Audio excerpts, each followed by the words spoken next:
Yang pertama, ilmu ekonomi itu apa? Pak. Oke.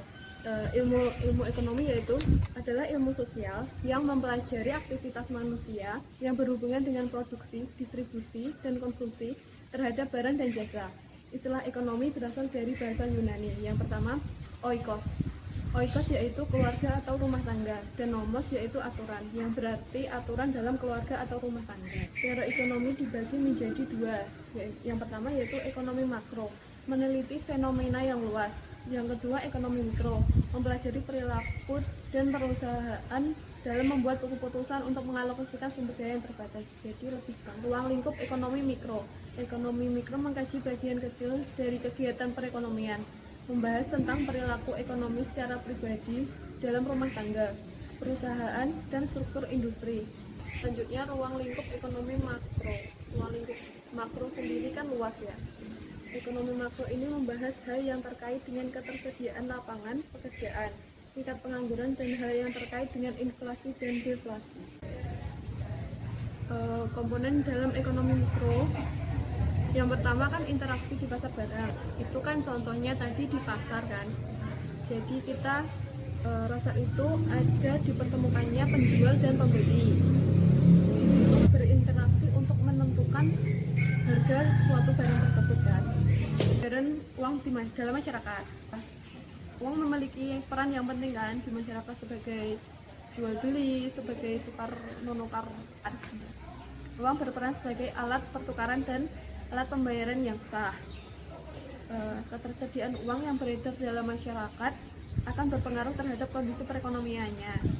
Dengan demikian, uang menentukan kestabilan dan pertumbuhan ekonomi di suatu negara. Yang ketiga yaitu ilmu ekonomi terapan.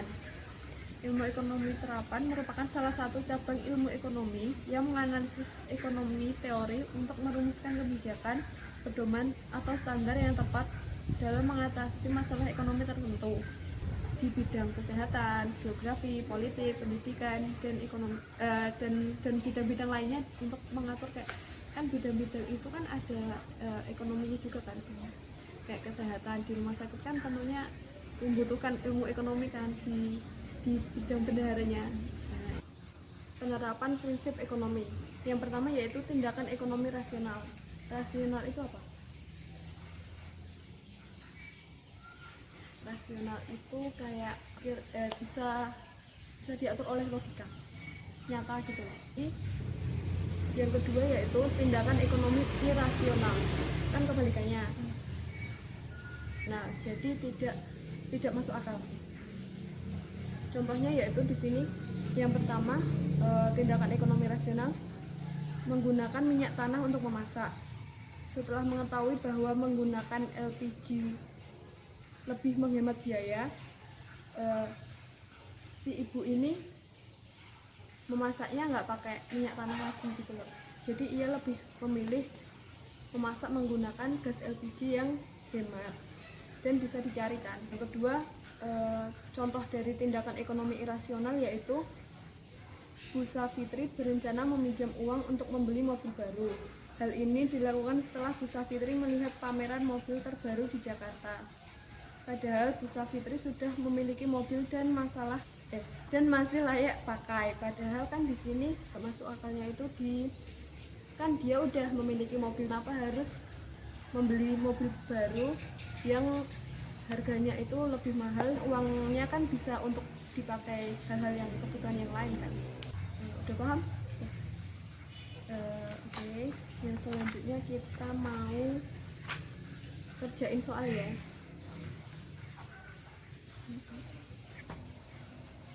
Mau dikerjain di sini nggak apa-apa, diulang di sini.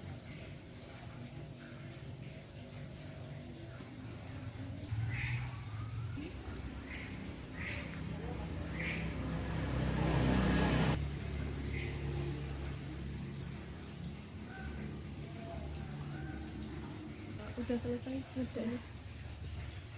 Sekarang dicocokin ya. Yang pertama, manusia dihadapkan pada berbagai kebutuhan yang bersifat tidak terbatas. Sementara itu, jumlah alat pemenuhan kebutuhan bersifat terbatas. Untuk mengatasi permasalahan tersebut, manusia perlu mempelajari ilmu Yang kedua, setiap manusia melakukan konsumsi untuk memenuhi kebutuhan. Tujuan manusia memenuhi kebutuhan adalah untuk meningkatkan pendapatan. Yang kedua, macam-macam pelaku kegiatan ekonomi di Indonesia itu ada berapa? Yang pertama itu ada RTK, yang kedua RTP, yang ketiga RTN, yang keempat MLN. Sudah tahu singkatannya? Yang pertama ini rumah tangga konsumen. Rumah tangga konsumen itu terdiri dari perorangan kita kan, kita itu termasuk konsumen, sama keluarga, terus kelompok, dan yang terakhir masyarakat sama organisasi. Kegiatan konsumsi yang dilakukan rumah tangga konsumen itu dengan cara menghabiskan atau mengurangi nilai guna dari barang dan atau jasa itu. Contohnya itu kita sebagai perorangan kan tadi itu membeli barang dan atau jasa gitu ya. Jadi kita kan sebagai konsumen kan, konsumen dari rumah tangga produsen. Dan yang kedua rumah tangga produsen.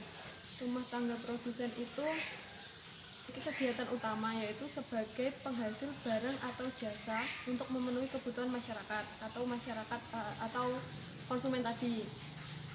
Terdapat ketergantungan antara rumah tangga konsumen dengan rumah tangga produsen ini. Kenapa? Karena sebagai penyedia faktor produksi itu kan konsumen kan.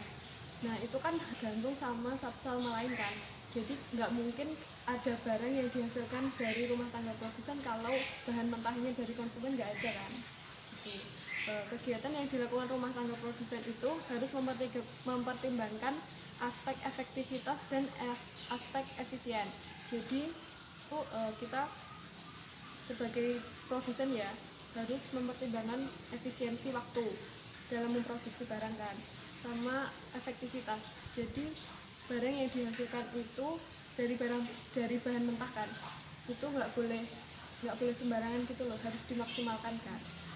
Hal lain yang harus dipertimbangkan oleh rumah tangga produsen itu sikapnya harus jujur, peduli, dan bertanggung jawab atas barang dan jasa yang diproduksi. Nggak mungkin kan kalau jujur misalnya di labelnya itu halal, tapi nggak halal untuk dikonsumsi kan nggak mungkin.